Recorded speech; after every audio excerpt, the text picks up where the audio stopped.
एप्स्टेनला मारलं तसंच खरातलाही मारतील, काँग्रेस नेते नाना पटोलेंचा खळबळजनक दावा.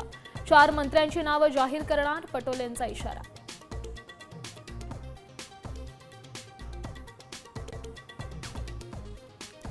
रुपाली चाकणकर नाशिकमध्ये दाखल. भोंदू अशोक खरात प्रकरणी थोड्याच वेळात एसआयटी समोर हजर राहण्याची शक्यता.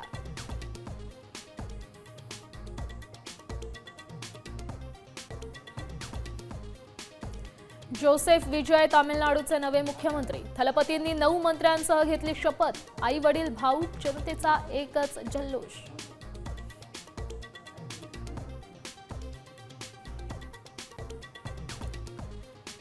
सुप्रिया सुळेंचा पुणे मुंबई महामार्गावर अपघात नसून घातपाताचा कट. राष्ट्रवादी शरद पवार पक्षाचे प्रवक्ते सुनील मानेंचा आरोप.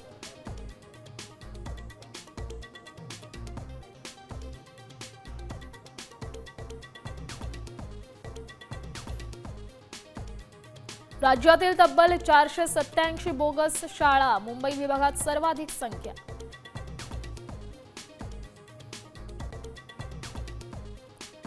राज्यात उन्हाच्या चटक्यासोबतच वादळी पावसाचं सावट. विदर्भ आणि मराठवाड्यात जोरदार पावसाची शक्यता.